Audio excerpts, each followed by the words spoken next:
السلام علیکم ورحمۃ اللہ تعالی وبرکاتہ۔ الحمد للہ رب العالمین والعاقبۃ للمتقین والصلاة والسلام علی اشرف الانبیاء والمرسلین وعلی آلہ وصحبہ اجمعین، اما بعد۔ درود پاک کا نذرانہ پیش کیجیے۔ صلی اللہ علی النبی الامی وآلہ صلی اللہ علیہ وسلم، صلاۃ و سلام علیک یا رسول اللہ۔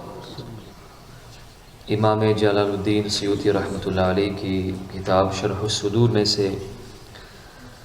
خاتمہ بالخیر کی علامات کے سلسلے میں آج انشاءاللہ چند احادیث کریمہ پیش کی جائے گی۔ ترمذی و حاکم نے حضرت انس رضی اللہ تعالی عنہ سے روایت کی کہ رسول اللہ صلی اللہ علیہ وسلم نے ارشاد فرمایا کہ جب اللہ تعالیٰ اپنے کسی بندے کے ساتھ بھلائی کا ارادہ فرماتا ہے تو اسے موت سے عمل خیر کی توفیق دیتا ہے۔ ابن ابی دنیا نے سیدتنا عائشہ رضی اللہ تعالی عنہا سے روایت کی کہ جب اللہ تعالیٰ کسی بندے کے ساتھ بھلائی کا ارادہ فرماتا ہے تو اس کے مرنے سے 1 سال پہلے ایک فرشتہ مقرر فرما دیتا ہے۔ یہ دیکھو اللہ تعالیٰ کس طرح اپنے بندوں پر رحم فرماتا ہے، اور اللہ تعالیٰ ہمیں بھی خاتمہ بالخیر کی سعادت عطا فرمائے۔ تو اس کے مرنے سے 1 سال پہلے ایک فرشتہ مقرر فرما دیتا ہے جو اس کو راہ راست پر لگاتا رہتا ہے کہ نیکیاں کرو، صدقہ و خیرات کرو، نماز ادا کرو، توبہ استغفار کرو، حتیٰ کہ وہ خیر پر مر جاتا ہے اور لوگ کہتے ہیں کہ فلاں شخص اچھی حالت پر مرا ہے۔ جب ایسا شخص مرنے لگتا ہے تو اس کی جان نکلنے میں جلدی کرتی ہے، اس کی روح بدن سے نکلنے میں جلدی کرتی ہے،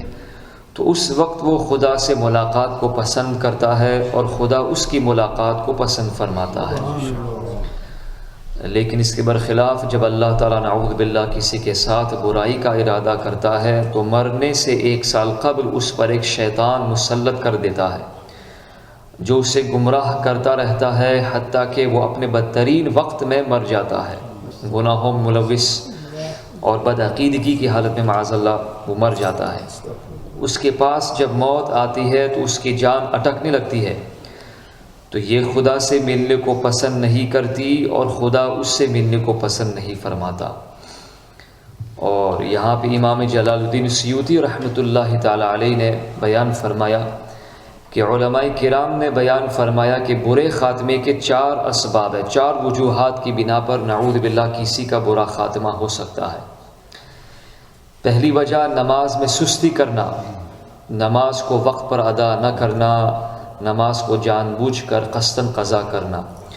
دوسری بات شراب خوری، یعنی جو بھی چیز نشہ آور ہو اس کو استعمال میں لانا۔ تیسری چیز والدین کی نافرمانی کرنا، ان کے حق کو ادا نہ کرنا۔ اور چوتھی بات بلا وجہ شرعی مسلمانوں کو تکلیف پہنچانا، چاہے وہ زبان سے ہو، چاہے وہ ہاتھ سے ہو، کسی طریقے سے ہو۔ تو اللہ تعالی ہمیں ان اسباب سے بچنے کی توفیق عطا فرمائے اور ہم سب کو خاتمہ بالخیر کی سعادت عطا فرمائے۔ پھر اس کے بعد امام سیوطی رحمۃ اللہ علیہ نے موت کے قریب ہونے اور اس کی سختی کے بیان میں چند احادیث کریمہ ذکر فرمائی، جس کو ہم آج انشاءاللہ ذکر کریں گے۔ اللہ تعالیٰ ارشاد فرماتا ہے، آ گئے موت کے سکرات حق کے ساتھ، وجاءت سکرات الموت بالحق۔ اور بخاری شریف میں حضرت عائشہ رضی اللہ تعالی عنہا سے روایت کہ نبی کریم صلی اللہ علیہ وسلم کے سامنے پانی کا ایک برتن تھا جس میں نبی کریم صلی اللہ علیہ وسلم اپنے مبارک ہاتھ ڈال کر اپنے چہرے پر لگاتے تھے اور فرماتے تھے لا الہ الا اللہ ان للموت سکرات، یعنی اللہ کے علاوہ کوئی معبود نہیں، بے شک موت کی بھی سختیاں ہوتی ہیں۔ ترمذی نے سیدتنا عائشہ رضی اللہ تعالی عنہا ہی سے روایت کی کہ نبی کریم صلی اللہ علیہ وسلم پر وصال اقدس کی ظاہری تکالیف دیکھنے کے بعد میں کسی کے آسانی سے مر جانے پر رشک نہیں کروں گی، کیونکہ جب نبی کریم صلی اللہ علیہ وسلم کو بظاہر تعلیم امت کے لیے اور بعد میں آنے والوں کو راحت دینے کے لیے نبی کریم صلی اللہ علیہ وسلم پر ظاہراً یہ کچھ تکالیف کے آثار نمودار ہوئے تھے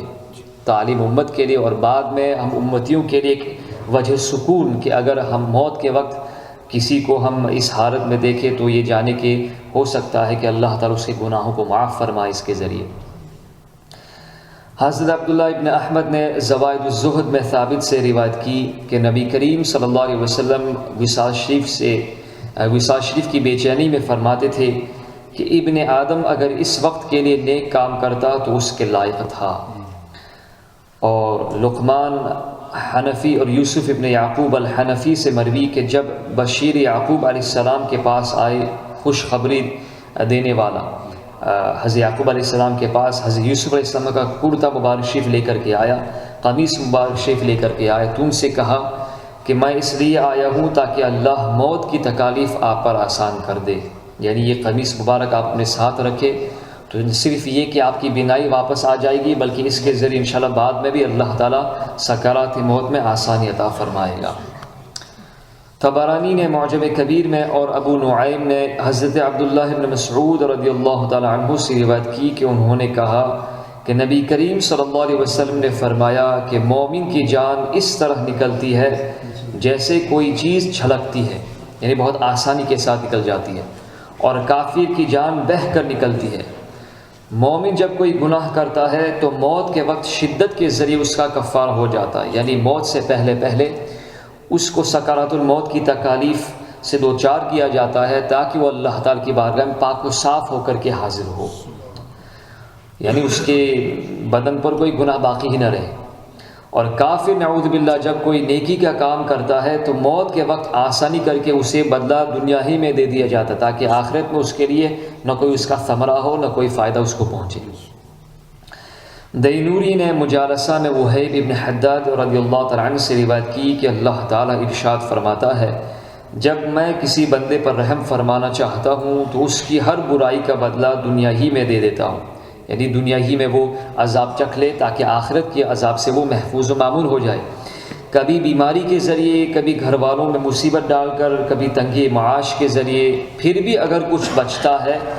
اگر کچھ گناہوں کا کفارہ باقی بچتا ہے تو مرتے وقت اس پر سختی کرتا ہوں، حتیٰ کہ جب وہ مجھ سے ملاقات کرتا ہے